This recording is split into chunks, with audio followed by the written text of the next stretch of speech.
Kriitiline intsident. Tere tulemast kuulama Riigi IT-podcasti Kriitiline intsident. Mina olen saatejuht Ronald Liive ja pakun teile täna ühte huvitavat teemat, mis pakub väga paljudele huvi, sellepärast et tehisaru on meil teemaks. Ja uskuge mind, te ei pea oma podcasti äpp kinni panema, sest et tuleb tehisarust juttu sellise nurga alt, kuidas te varem pole kuulnud. Riigi Infosüsteemi Amet on algatanud uue innovatsiooniprojekti, mil nimeks on AruAit. Ja sellest me täna siis ka väga palju räägimegi. Minu nägemus sellest tõlgendus on see, et meil nüüd riik hakkab kuidagi ise midagi proaktiivselt justkui nagu meie eest ära tegema tänu tehisaru abile, aga miks mina peaks sellest rääkima? Meil on saates külas täna AruAida projektijuht Anni Lehari, tere! Tervist! Ja ka arendusjuht Otto Mätas, tere! Tervitus! Ja enne kui me alustame, siis kuulame ühe natukese, ma vaatan, kas tehnika nagu mängib välja või mitte, aga proovime.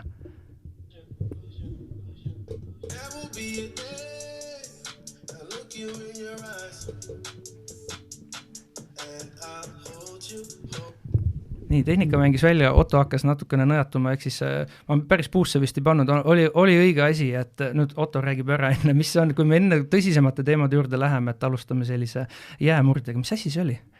See oli üks lugu, millega me osalesime tudengitiimina esimesel tehisaru Eurovisiooni lauluvõistlusel ja saime 3. koha, aga see oli juba aastaid tagasi, et see oli siis minu õpingute ajalt Hollandist.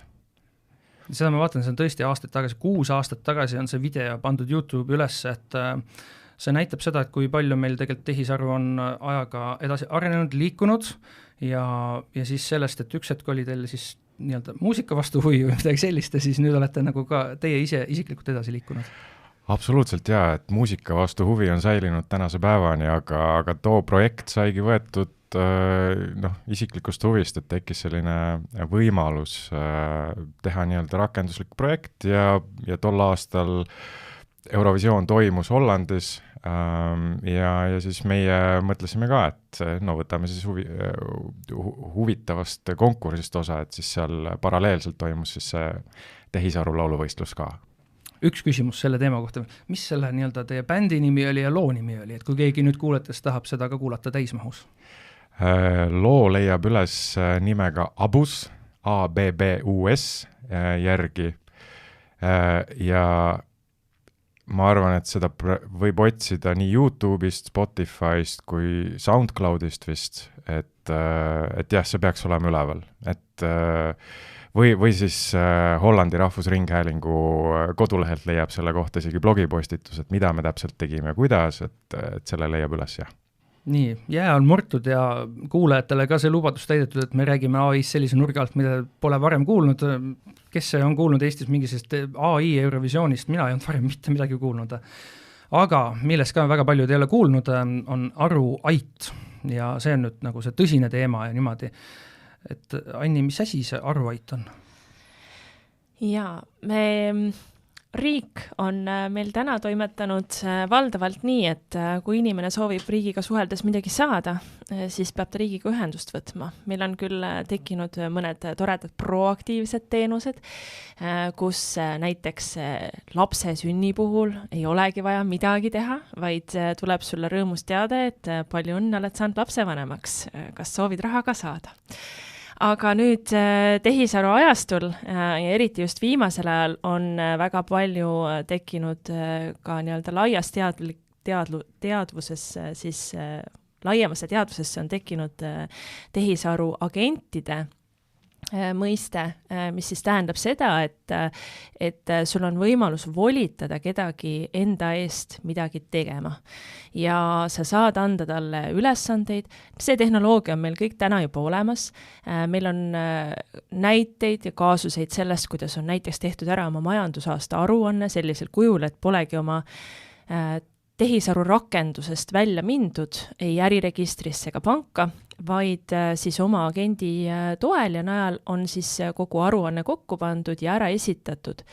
Ja tehnoloogia optimistina ütlen ma, et väga lahe, aga riigi seisukohalt on küsitav, et kui meil paralleelselt on uudistes artiklid sellest, kuidas inimesed väga õnnetult kaotavad väga suuri summasid, siis kas me päriselt tahame, et meil ei oleks mitte mingit jälge sellest, et kuidas, kes, miks ja milliste volituste alusel neid teenuseid või mingeid toiminguid siis sinu nimel käis tegemas? Ma muide natukene vaidlen vastu, see proaktiivne teenus, see lapse sünni puhul, seal ikkagi midagi peab tegema, sa pead ikkagi kirja panema, et nüüd laps sündis ja sina siis lapse isana pead sa selle isaduse omaks võtma. Kas kui meil tuleb see aruaida, see agent nii-öelda mängu, kas see oleks siis teoreetiliselt see, et mina indiviidina, isikuna annan nii-öelda agendile, ütlen, et kuule, jah, et kui minu seaduslikul kaasal, abikaasal või elukaaslasel, et kui on see kooselu asjandus tehtud, mis selle õige nimi on, et siis sellisel juhul, et kui tema nagu sünnitab, et siis kohe automaatselt agent paneks, et jah, mina olen isa, et ta ei hakkagi mõtlema kuskile üle kontrollima ja kõike seda. Kas see tuleb niimoodi mängu siis? Vot väga hea, minul on ema perspektiiv, kus mina ei pidanud tegema selleks ühtegi klikki, vaid haigla ise algatas selle menetluse ja kodanikuna minul tõesti tuli see teavitus postkasti. Just täpselt nii, sa saadki tulevikus tõenäoliselt selle ülesande oma agendile anda, võid ka anda ju põhimõtteliselt ka enam-vähem tähtaja juba siis, kui sa juba tead, et varsti see laps tulemas on ja miks mitte anda talle ka oma meelislasteaia eelistused, et ta juba ka siis selle toimingu ära teeks, sest minu arust see on peamine põhjus, miks haiglakotti ikkagi arvuti tuleb ka kaasa võtta. Kuidas see aruvaid siis alguse meil sai ja kus kohas oli see, et nagu ütlesin, et meil nüüd siin on vaja sellist asja? Jaa, siin võib-olla tasub minu otsa natuke vaadata, ütleme, neid liine aruaida projektini, mis viisid on tegelikult päris palju ja juba aastaid tagasi tegelikult sai sellist asja nagu mõnes mõttes veeretatud edasi tagaspidi, ühesõnaga ja lõpuks ütleme siis pikk ja selline kuidas ma ütlen, väljakutsetes tihe tee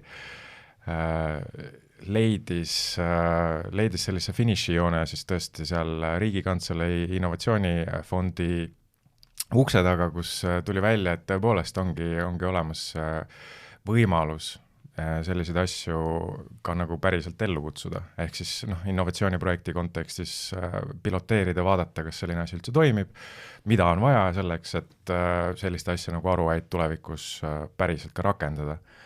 Aga jah, et sinna sisse läheb ikkagi aastaid tööd, mina olen tehisaru valdkonnas teadlane juba tükk aega, samuti IT-insener ja et ütleme, et kui mina alustasin tehisaru radadel 2015, siis sellised asjad nagu ChatGPT, Gemini, ma ei tea, Claude, nii edasi, erinevad juturobotid või lobarobotid, neid veel ei eksisteerinudki, et tegelikult selle aruaida mõttealged on oluliselt varem, kui see plahvatus toimus nii-öelda. Aga ja ka riiklikul tasandil tegelikult on, kuigi juturoboteid ja suuri keelemudeleid sellisel kujul veel ei tuntud ja teatud, siis probleem iseenesest on meil ka riigis juba päris kaua olnud üleval. 10 aastat tagasi tegelesime siukse buumika teemaga nagu isejuhtivad sõidukid, kus oli täpselt samamoodi vastutuse, volituste ja väga palju ka eetilisi küsimusi, mida tollel hetkel globaalselt püüti lahendada. Tollel hetkel olid ka väga suured lubadused, minu mäletamist mööda oli siis London esimene nii-öelda suurlinn, mis lubas, et aastaks 2035 on tema 100% isejuhtivate sõidukite siis nii-öelda kõlbulik. Seda tegelikult juhtunud ju ei ole ja tõenäoliselt veel nii lähiajal ka veel ei juhtu, nii et selles suhtes meie kõik innovatsioonibuumid, me tegelikult ei tea, kuidas nad ajas siis üldse transformeeruvad ja kuidas siis see päriselt kujuneb. Aga Eestis see katsetus ju ka oli edukas. Seda ei ole küll täna endiselt nii-öelda mustvalgelt seadusesse sisse kirjutatud, aga kes mäletab, siis Eesti siis Euroopa Nõukogu eesistujana oli meil Viru ringist võimalik saada siis Viru ringilt kultuurikatlasse ühe toreda siis isejuhtiva bussiga. Ja neid bussi on pärast ka katsetatud siin ja seal. Ja samuti on meil ju tegelikult tänavatel üliarmsad pakirobotid, mis samamoodi enamjaolt toimetavad autonoomselt. Kuskil on keegi, kellel on võimalus võtta juhtpositsioon vajadusel. Aga üldiselt nemad on nüüd küll juba ka siis selles mõttes seadusesse lubatud ja kirjutatud, et probleem, kuigi tollel hetkel me ei rääkinud agentidest, me ei rääkinud keelemudelitest, siis selline nii-öelda tehisintellekti areng oli juba ka siis väga tajutav. Ja mäletan seda aega väga hästi, kui see tuli, see isejuhtivate sõidukite siis nii-öelda regulatsiooni teemal väga palju räägiti ja niimoodi siis kajastasin ise ka seda ja mulle tundus, et nagu kõik on meil Eestis siin juba tehtud aga aastaid vaatan, no miks siis ei tule mingine suur nii-öelda mängija siia, et Tesla näiteks on ju praegu siin on aktuaalne teema, et said oma isejuhtivuse ja siis tegelikult läbi Hollandi oli see, kus see lõpuks tuli, oleks võinud ju tulla Eestist. Aga see on vaata selline, mis oli 10 aastat tagasi. Jah, 2017 oli meesistujad. No vot, siis aega on läinud, on ju, ja sellest ei tulnud päris nii sellist asja, nagu me lootsime, tahtsime, aga samas, kui me läheme ainult natukene, nagu mõne aasta tagasi oli ka üks selline asi nagu Anneta kõnet oli ja mis oli ka nagu vahva ja tore, siingi saates tegime üleskutse, et minge ja tehke, aga mulle näib, et ega sellest ka midagi väga ei tulnud välja või kuidas? Oskab keegi öelda midagi? Jaa, sellel ei tulnud jätkuprogrammi, see oli hästi tore, nagu ma ütleks, et see oli väga hea teadlikkuse tõstmiseks, väga tore niisugune kommunikatsiooniharjutus. Kui oleks siin rohkem materjali tulnud, võib-olla oleks sellest tulnud ka midagi veel suuremat, aga ma arvan, et tänane võimekus kasutada igasuguseid arhiivimaterjale ja kõike seda, mis juba olemas on ja paisatud sinna internetti, et ma arvan, et ka need mudelid on nii-öelda keele, taju ja sellise kõlapildi järgi palju rohkem eesti keele sõbralikumaks muutunud. Ja selles mõttes, et tõesti, ütleme, erasektoris on ülikoolides toimetavad tublid inimesed selle kõne ja keele kallal, aga ütleme ikkagi suur muutus on olnud selles, et kui tugevalt tehisaru on ennast, ütleme, turule keskmise inimese teadvusesse murdnud ja ma arvan, et see on see, mida ei olnud siis, kui oli Anneta kõnet või isejuhtivad sõidukid, et täna see, ei saa üle ja ümber sellest, kui sa kord päevas ei kuuleks, tehisarust ja reeglina on see seotud mingisuguse juturobotiga. Ma tahtsin oma küsimusega natuke triivida sinna poole, et kuidas ja mida Riia teeb nüüd selle aruaidaga seoses niimoodi, et seda ei tabaks selline analoogne saatus siis, et kas siis mõne aasta pärast või 10 aasta pärast tõdeme, et oli hea, vahva ja tore asi, agendid pidid tulema, tegema seda, teist ja kolmandat, aga ei tulnud midagi. Või siis näiteks see, et tegelikult olid need samad tehisaru ettevõtted, need näiteks Anthropic tegi täitsa kõik ise ära, me ei pidanudki midagi tegema. Ehk siis kuidas õpitakse vigadest? Jaa, ma arvan, siin on muidugi, mulle meeldib see väljend under promise over deliver, eks, et meil on tõepoolest, meil on nüüd 2 aastat aega oma aruaida projektis tõendada, et selline asi toimiks riigi tasandil ja meil on päris palju, mida tõendada. Et üks pool on see tehnoloogia pool, mida Anni ka korra juba mainis, et tegelikult tehnoloogia täna võimaldab päris palju asju teha. Nüüd teine pool on, kas me suudame selle nagu mingitesse raamidesse panna, ehk siis riigi vaatest, kas me suudame seda asja teha usaldusväärselt ja sealt edasi võime mõelda jätkusuutlikkuse peale, et ja ütlen ausalt, ise ettevõtjana ma arvan, et siin peab olema ka tugev majanduslik mõju sellele asjal, et see asi lendaks ja võib-olla mis praegu erineb, mõeldes näiteks aruaida projekti eelnevate projektidega, mis sa ka viitasid, et meie mõnes mõttes üritamegi aruaida anda nii-öelda siis selle raami ette või luua nagu mingisuguse vundamendi, mille peale tegelikult sa saad ehitada, oled sa siis ettevõtja, kui sa oled kodanik, meie ei ütle sulle, millist agenti sa pead kasutama, kasuta millist soovid, ehita enda agent, kui soovid, et tegelikult mõnes mõttes minna jalust ära ja teha neid asju, mida peab tegema ja teaduse vaatest ka, eks, et me tahame seda asja teha, kuidas ma ütlen, teaduslikult tõendatult. Ehk, et kui meie midagi väidame, siis meie väide peab olema näiteks tugevam kui Anthropicu, Google'i või Microsofti väide, sest nende väited on ilmselt ka teise maigulised, eks. Mainiks siinkohal võib-olla ära ka siis, et mida me oleme siis selle 2 aasta jooksul lubanud teha. Et esiteks on kindlasti see sama identiteedi ja meie lähtekoht on pigem see, et kuidas see volituste tagasivõtmine ja vastutuse kontekst välja võiks näha.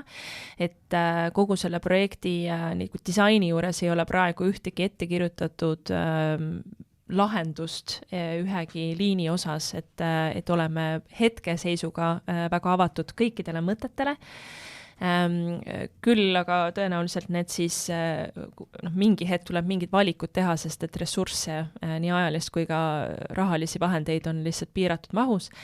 Teiseks, millest tõenäoliselt me moel või teisel ei saa riigina üle ega ümber, on mingisugune valideerimise keskkond, register, platvorm, et kus me suudame tõendada siis ära, et kes need agendid praegu parasjagu siis Otto või Rolandi nimel siin toimetavad ja see tagab ka selle, et meil on võimalik kuskilt midagi tagasi võtta või mingisugust üldse menetlust võimalik algatada. Kolmandaks ongi see, et tehnoloogia juures kahjuks on nii, et need hästi edevad ja lahedad asjad on kihvtid, aga hästi palju tuleb teha ka sellist igavat tööd, näiteks nagu standardid ja andmete ühtsetele alustele viimine ja siin eriti AI kontekstis on see väga-väga oluline, et me suudaksime enda protsessidest, enda andmekirjeldustest lähtuda sellistel alustel, et kõik sealhulgas ka siis masin suudab neid ainult ja üheselt tõlgendada. Ehk siis see semantiline olukord peab olema väga-väga hea. See oli siis 3. ja 4. selleks, et siis päriselt siis aru saada, et siuke tulevikus selline lahendus on võimalik kasutusele võtta, siis ei saa ma läbi ka ilma piloodita. Ja meil on siis praegu väga hea koostöö Maa- ja Ruumiametiga, kes oma selliseid andmemürjaade on siin ümber mõtestamas ja vaatamas, kuidas nemad oma teenuseid saaksid juba tehisintellektile sõbralikumaks disainida.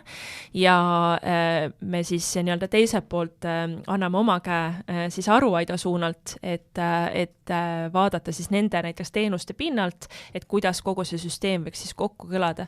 Aga riigis on meil tohutu kogus teenuseid ja ma arvan, et lõpuks on riigiteenused üks väike fragment kogu teenuste sellisest tohutust võimalikust valikust, mida üldse kasutada, et sa võid ka oma agendile tõenäoliselt anda ülesandeks, et otsiks sulle elektripaketi, mis oleks 150 eurot soodsam aastas, kui su praegune kulu on ju. Jah, või siis sa saaksid tema lasta telekomi pakkujatele kallale, et nad sind kas lepingust vabastaksid või leiaksid sulle mingi parema pakkumise. Ja tegelikult ma tahtsin lisada, et vaata, küsimus oli, et mis on see, mis paneb selle või toob siia elujõu sisse sellesse projekti. Ma arvan, et siin on palju asju, mida on raske ennustada, aga üks asi on kindel, on see, et mina ja Anni, mõlemad tiigrihüppekasvandikud, ma arvan, me oleme näinud, kuidas asju on võimalik ära teha ja see on see, miks me selle projektiga üldsegi täna tegeleme, mitte sellepärast, et keegi kuskil ütles, et sellega tuleb tegeleda, vaid see, et me ise usume sellesse ja et see tuleb ära teha. Ja ma arvan, et see on nagu see teine pool sellest eduvõtmest, vähemalt selle innovatsiooniprojekti kontekstis, et meie lihtsalt toome need tulemused ära. Ma siis ei ennusta, vaid ma prognoosin sellist asja, et tuues lihtsalt ühe näite, mida üks teadlane siin pikalt on teinud aastaid TalTechis TalTechist Aivo Olev, kes ka hiljuti siis Eesti Keele Instituudi tellimusel tegi sellise lokaalse tööriista, et me saaks näiteks kas või samas selles saates teha kohe sekundi pealt transkripti valmis, kõik kõnelejad olemas, saab eesti keelest väga hästi aru, ka minu ülimalt kehvast diktsioonist ja kõigest sellest, kõikidest mõttepausidest, asjadest, need kõik. Nii, kaua see jutukuva sai väljas olla, mingine 6 aega ja siis nüüd tuli Google, ütles, et kuulge, meil on valmis selline asi, lokaalne, tasuta, kasutage, tehke, ehk siis nähes, mida need ettevõtted kogu aeg teevad. See on suur tõenäosus on see, et ka üks hetk tuleb, on ta Anthropic või Google või kes teine ja ta ütleb, et meil on kõik see asi on lahendatud, mida te siin tegite. Kas me üldse siin Eestis peame ikkagi siis veel tegema või me võiksime jalad seinale panna ja nautida suve? No minu arvamus on, et kõik, mis on kas avatud lähtekoodiga või vabal kujul turul saadaval, kasutame ära ja ootan. Selles mõttes, et mina iga kord, kui toimub jälle mingi keynote või mingi suur ettekanne kuskilt mõne suure tehnoloogiaettevõtte poolt, hoian oma mõlemad pöidlad peos, et nüüd tuleks, aga siiamaani ei ole tulnud ja noh, mul on paar hüpoteesi, miks see nii on. Esimene kõige suurem on võib-olla see, et keelemudelite kaudu on võimalik veel praegu päris palju raha teenida ja nemad on need eraettevõtted, kes lähtuvad siis sellest tulemusest või tulust.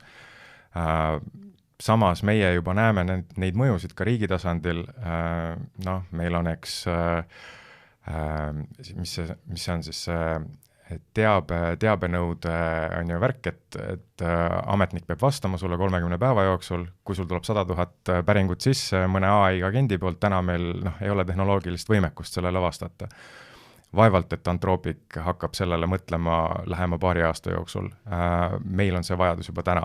Seal on mingised sellised meie Eesti spetsiifilised nüansid on olemas, millele suure tõenäosus need suured, isegi kuigi Anthropicu nii-öelda, ma ei saa öelda, et eesotsast, aga ikkagi ütleme üks inimene, kes saab natukenegi mõjutada selle ettevõtte tegevuse, on puhtjuhuslikult eestlane, ja siis sellest ka ei piisa. Et me ikkagi peame siin ise mängima sellist suurt tegijat. Selles mõttes, et ja rääkides täna näiteks tehisaru valdkonna ettevõtjatega nii Eestis kui välismaal, ma küsin, et kes vastutab, mis on mudeli täpsus, siis reeglina antakse vastuseks selline standardvastus, et Microsoft teab, Microsoft vastutab. Aga kas see on see nii-öelda tulevik, kuhu me tahame liikuda?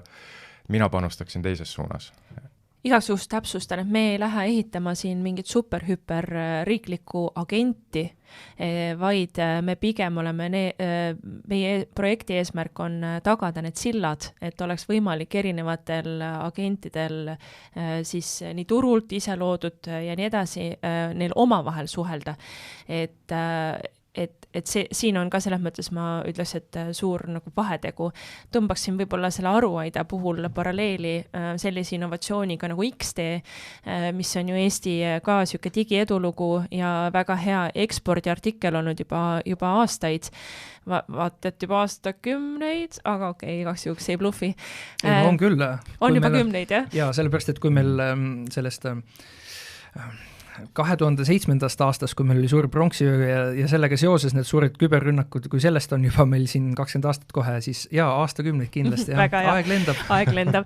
Ja selles suhtes, kui sa lihtsalt või kodanikult tänaval küsid, mis asi on XD, siis suure tõenäosusega tema sellele vastata ei oska. Et mulle tundub, et võib-olla see nii-öelda taustsüsteem või mis toimub karu kõhus stiilis tulevane Aruait, mis tõenäoliselt ei saa 2 aastaga valmis, vaid see on nii-öelda esimesed katsetused sinna suunas.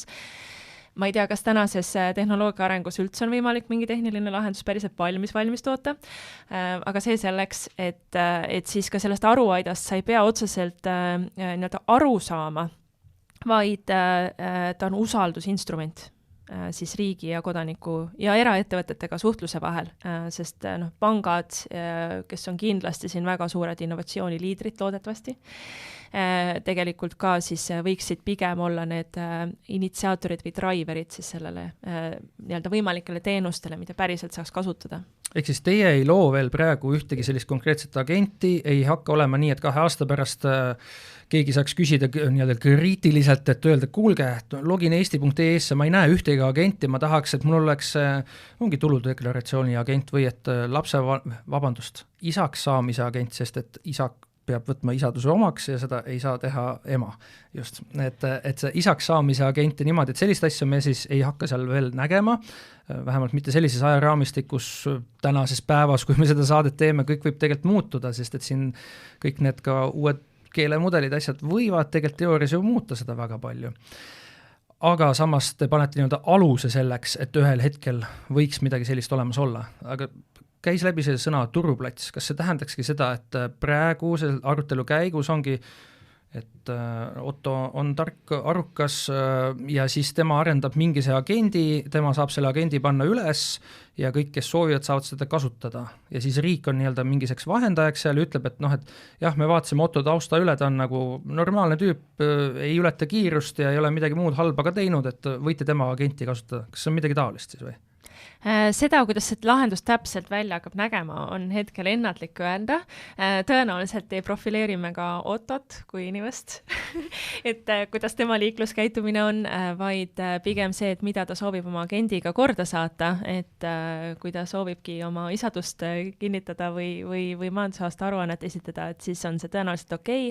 Ja näiteks ka suhtluses pankadega, et näiteks milliseid limiite sa endale sead või oma agendile siis sead, mille ulatuses tal oleks võimalik ma ei tea, riigilõive näiteks tasuda, on ju. Et või mingisuguseid tehinguid teha, et pigem on nagu need parameetrid, millega seal taustal saab hakata mängima. Jah, ei tahaks praegu nagu purki panna, aga üks asi on, võib-olla see turuplatsi mõte on siis nagu niipidi, et ükskõik milline su agent on ja millega ta hakkama peaks saama, eks meie mõnes mõttes saame natukene ette öelda, et näed, kui agent otsustab midagi, siis see otsus peab olema läbipaistev.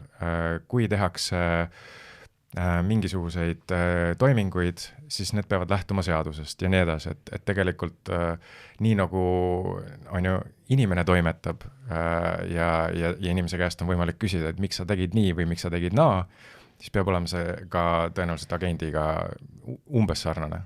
Aga selleks, et see ei jääks nii igavaks ja abstraktseks nagu nii-öelda lihtsalt mingi juriidilist tehniline siis selline sõnakõlks, et siis sellepärast meil ongi ka see pilootprojekt, et praegusel hetkel on siis Maa- ja Ruumiametiga olnud läbirääkimised kas detailplaneeringu või ehitusloa näiteks siis nii-öelda agendi kaudu taotlemisel.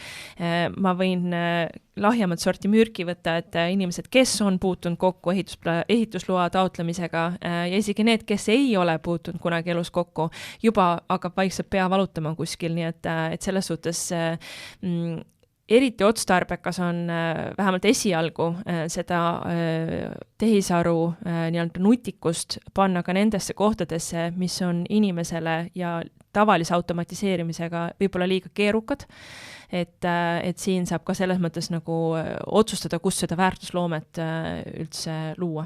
Ja ütleme, et tõid hea sõna, eks automatiseerimine, me ei hakka tegema asju tehisaruga, mida on võimalik automatiseerida, aga ka riigis on päris palju kohti, mida võiks automatiseerida, aga siiamaani ei ole jõutud. Võib-olla see on nagu see koht, kus ma tõepoolest tahakski enda agendi peale lasta ja lasta toimetab siis minu eest, et ma ei jää ootama, et riik selle asja ära automatiseeriks kuidagi.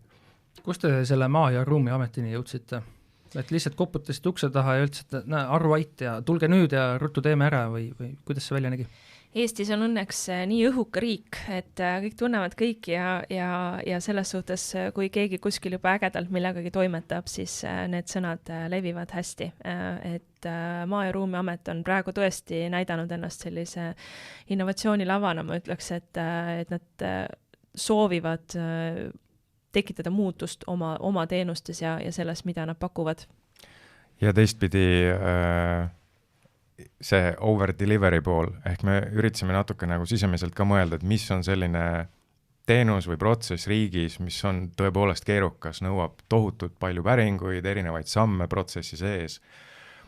tulemusi võib-olla kõiksugu erinevate tingimuste alusel, siis see oli üks selliseid finaliste, mis meile tundus, et lahe, kui me suudame selles protsessis hoida kokku kas või 10%-gi ressursist, siis vähemalt tehnoloogilisest vaatest ja meie Aruaida projekti vaatest me suudame tõendada, et sellel on jumet, mõeldes ka kõigi teiste teenuste ja protsesside peale, mis riigis on. Kas see osalt tähendab ka seda, Maa- ja Ruumiamet on oma agendi, AI-põhised arendused pannud nüüd pausile, sest nad teavad, et tuleb ju see teiega koos hakkame tegema ja siis pole ju mõtet nagu topelt ka teha? Me juba tegelikult käimegi käsikäes ja selles suhtes taaskord, et Riigi Infosüsteemi Amet ei soovi astuda kõikide avalike teenuste osutajaks. Riigi Infosüsteemi Ameti roll on olla ikkagi keskse platvormi pakkuja ja pigem ma näen siin seda mõju, et pärast seda projekti on meil vajalik, nii nagu me oleme täna oma teenuseid ümber mõtestanud läbi kasutaja teekonna, persoonasid luues ja nii edasi, siis meie järgmine samm ongi nüüd kogu riigi, keskvalitsuse, kohalike omavalitsused ja ettevõtjad tegelikult peavad siis oma teenused ümber mõtestama, et kuidas sa saad need teha masinloetavaks, avastatavaks ja et sul oleks üldse võimalik siis oma teenusega kuidagi välja paista või siis nendele uutele platvormidele tuua. Kuidas teha masinloetavaks? Mul on hea vastus, et sellel robots.txt failil, et laske ikkagi masinad ligi, et ärge tehke nii, nagu väga palju avalikus sektoris tuleb, et masinale öeldakse, et nagu ei, ära tule, aga samas ma tahan teha. Mul on vaja nagu päriselt midagi hõlbustada, teha kiiremaks, paremaks, mugavamaks, see enda personaalne agent üles ehitada, aga see on ju üliväike ja lihtne asi, millega saaks ju kohe suurt muutust ka tuua. Absoluutselt ja see tegelikult viib mind ennast järgmise teemani, mis on ühiskondlik ootuseks, et tegelikult võib-olla tänas automatiseerimine, X-liidestused ja nii edasi on olnud rohkem selline tehnoloogia, huviliste arendajate, ettevõtjate pärusmaa, siis järjest enam liigub see nii-öelda tõmmega tavakodanikuni, eks, et vibe koodimisest teavad täna juba päris paljud, aasta pärast veel rohkem, mis siin see Eesti AI nõukoja eesmärk oli 100 000 eestlast, eks teha AI kirjaoskajaks, et ühiskondlik ootus selles suunas, et ma tõesti saakski sellele robots teksti failile ligi või mis iganes siis agendijuhisele riigi vaatest ligi, see muutub järjest aktiivsemaks, ma arvan. Aga kurb reaalsus ongi siin see, et tegelikult meil see digilõhe ja oskuste lõhe tõenäoliselt selle AI-ga järjest ainult enam kasvab, et kui meil juba praegu nii-öelda baasid või digioskuseid ei ole, ma ei tea, mis see protsent täpselt on, aga mingil hulgal ühiskonnast, siis praegu vibe-koodi jaoks nagu tõenäoliselt nii-öelda, ma ei tea, pool rahvastikust ei tahagi saada. Et aga selleks, et nad siis nii-öelda ka kõiges selles võidujooksus maha ei jää, sest et kui me räägimegi sellest, et ka erasektori teenused ja päriselt sul mingisugused rahalised nii-öelda hüved on võimalik näiteks selle kaudu saada, et sa saadki oma arved väiksemaks, on ju, siis tavaliselt on see ka see haavatav sihtrühm, kes ei vii ennast nii-öelda uuendustega kurssi, et võidavad jälle nagu nii need, kes võidaks muidu ka, et siin on ka selles suhtes vaja siis riigina sellist väga head algatust ja selles mõttes on see Eesti AI algatus ja see nii-öelda natuke jõuga harimine üli oluline, et sa üldse märkaksid seda väärtust, sest et sa võib-olla ise selle peale ei tulegi.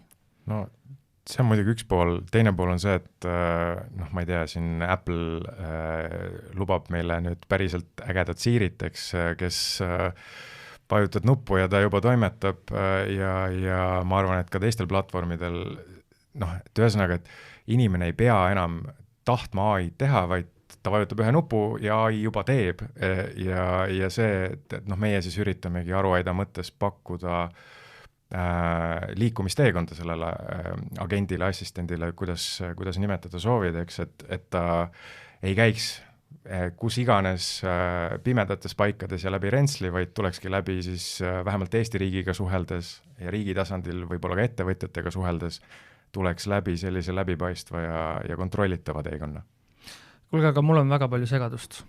Et see Aruaita, okei, me oleme palju rääkinud, aga mõned kuud enne teie projekti tuligi see sama Eesti.ai on ja siis nüüd me alles hiljuti kuulsime nendest AI isikukoodidest, mis nüüd siin eelmises saates kuulsime, et e-residentsuse tiim võtab selle enda vedada, et nagu ma ei saa aru, et Riigikantseleis on midagi, RIAs on midagi, nüüd see isikukoodide teemad nagu kõik nad teevad, kõik need 3 justkui teevad midagi AI-ga ja need kõik tunduvad sellised, nad nagu on omavahel seotud, oskate mulle selgust tuua siia?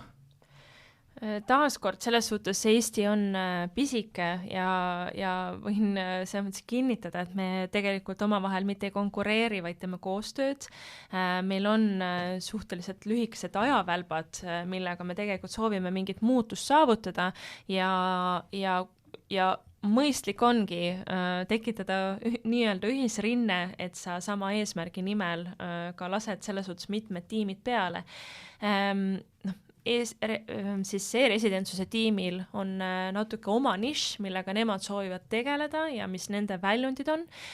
Ja meie omavahelise koordineerimise küsimus on see, et me ei tekitaks süsteeme, mis üksteist välistavad, vaid suudavad koos toimida, sest et me isegi ei püüa jätta muljet, nagu me suudaksime kogu maailma selle 2 aastaga oma sülle võtta ja kõik probleemkohad ära lahendada, vaid meil on siin vaja siis sellist nii-öelda suuremat tiimi taha. Ja ma tegelikult tahaksin väga nagu kiita selles suhtes seda väga julget sõnumi algatust, mis siis Eesti AI algatuse kaudu tuli, sellepärast, et see oli näha, et tekitas elevust. See, kui asjal on kriitikuid, kui inimesed hakkavad kaasa mõtlema, on ainult positiivne. Kui tulla välja sõnumiga, mis on nii piisavalt üldine abstraktne, et keegi isegi ei oska selle kohta midagi arvata, siis ei ole see ka hea kommunikatsioon. Täna ei ole need isikukoodid käima läinud. Vabalt võib juhtuda, et tulevikus on see laheneb kuidagi hoopis kolmandat moodi, mida me samamoodi siin täna ei oska üldse isegi mõtestada. Aga me oleme saanud nende inimeste tähelepanu riigina, kelle tähelepanu oli vaja saada ja ma arvan, et edaspidi kaasamõtlejatena on nad kindlasti valmis paati tulema. Enne kui Otto midagi ütleb, ma lihtsalt mainin ära, et mul kogemata ununes 1 ära, ma loetlesin 3, meil oli 4 aga tiihüpe ka ju, et ehk siis veel natukene seda tehisaru asja juures, aga jah, Otto. Jaa, tahtsin ka öelda, et kuna meil on väike riik, siis tehisaru toimetajad on ka väike seltskond ja õnneks me mahume ühte tuppa ära, eks. Selles mõttes on vahva, et me toimetame selle asjaga eri nurkade alt, et see sama Eesti AI, eks väga hästi on välja öelnud, et meil on vaja praegu ühiskondlikku arutelu. Mulle väga meeldib, et nad on selle käima tõmmanud ja seda veavad selles suhtes, et Aruaida projekti alguses oli minu soov ja kindel vajadus see asi ühiskonda viia, et me räägiksime vanaemadega, lastelastega, emade, isade, õdede, vendadega, kõigiga, et kui RIA võib-olla fookus võiks olla rohkem selline tehniline, siis kuidas seda teha, siis mul on väga hea meel, et Eesti AI on selle nagu käima tõmmanud selle suuna ja meie siis püüame ikkagi õigel hetkel süngis olla ja ka oma projektis võtta arvesse neid sisendid. Teisest küljest see teihüppe initsiatiiv, algatus, oleme samuti kontaktis, eks, et neil on oma fookus hariduses. Samamoodi hoiame me kontakti, et mida peaks Aruait suutma teha selleks, et teihüppe tulemused, olgu see siis personaliseeritud õpiassistent või midagi muud tulevikus, et see asi toimetaks ja toimiks ka Aruaidaga kontekstis väga hästi koos. Ja mulle väga meeldis, et sa noored sisse tõid.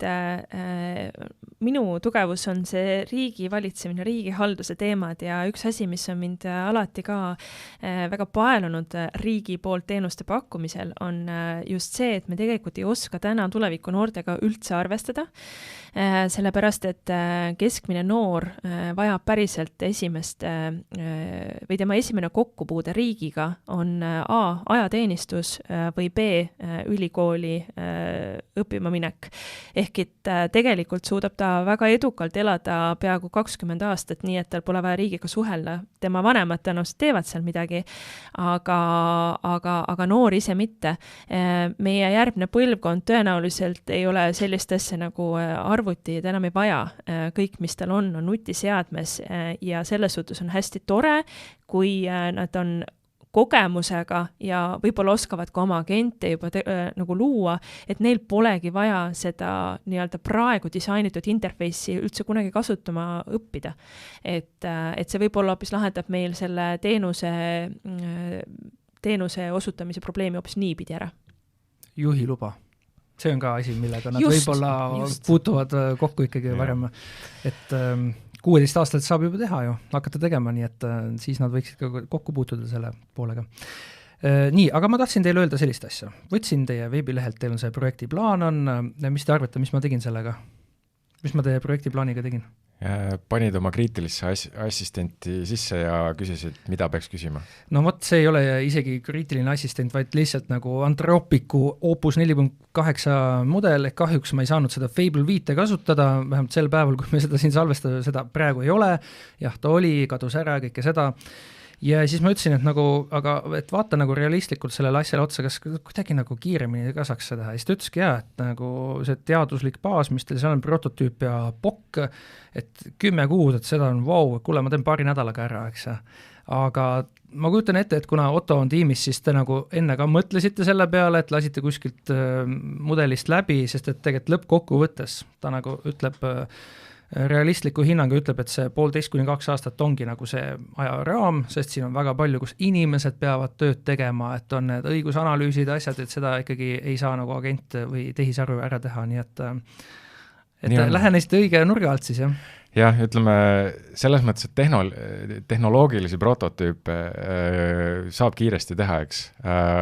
See ei olegi võib-olla asja võti meie jaoks, et meie jaoks on mõnes mõttes vaja välja mõelda ja leida, millistel alustel me selliseid tehnoloogilisi lahendusi tulevikus teeme, kasutame, juurutame kas või, et see 10 kuud piloodi jaoks on eelkõige mõeldud tõepoolest see inimfaktor seal juures, et kui me mõtleme riigi teenuste peale, milliseid teenuseid me tulevikus tahame, et see, et keegi koodi kirjutab, ma arvan, et see ei ole selle projekti fookuses mitte üldse,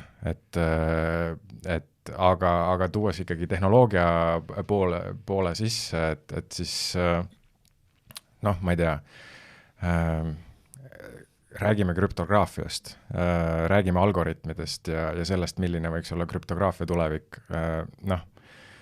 Kui me teeme kiire poki, 2 päevaga vibe-koodime midagi valmis, tore küll, ilus ja kena näeb välja, vilistab ka ja klikkida saab, aga tegelikult kas seda asja saab nii-öelda toodangukeskkonnas juurutada või mitte, täna veel siiralt kahtlen selles ja ma arvan, et see on nagu see pool, mida ei tohiks ära unustada, et me ei tee nii-öelda kasutajaliidest, mis on ilus ja kena, vaid me mõtleme välja kogu siis selle masinavärgi, mis jääb sinna nii-öelda kaadri taha ka. Ja mõtleme välja ja tegelikult ka valideerime siis nii arhitektuurse poole, õigusliku poole üldse kõigi nendega, kes soovivad selles teemas keegi olla. Et Eestis, meil on unikaalne olukord, sest kuigi meie andmetega ja semantilise nii-öelda teenuste kirjeldusega ilmselgelt ei ole asjad nagu väga hästi, aga meil on piisavalt tasemel, et me saame kuskilt pihta hakata. Väga paljudel riikidel sellist luksust üldse ei ole, rääkimata sellest, et neil ka isikutel pole isikukoode. Ehk et see on päris mure ja meil on see päris nii-öelda võimalus siis sellist süsteemi üldse hakata disainima. Aga jah, kogu see kaasatus, et kuna meie ka ikkagi nii-öelda Ottoga 8 nii-öelda ainult juhtima ei hakka, vaid siin tuleb ka siia taha hange või mõni muu menetlus, igal juhul meil tulevad siia lepingupartnerid taha, kes aitavad meil seda asja siis koos hoida, aga see mingisuguse konsensuse ja ühise arusaama tekitamine on kriitilise tähtsusega. Head kuulajad, kui teile hakkas Aruait huvi pakkuma, siis võtke omale lemmik tehisaru kätte, öelge talle Riigi Infosüsteemi Amet Aruait ja ta kohe loetleb teile kõik asjad ette.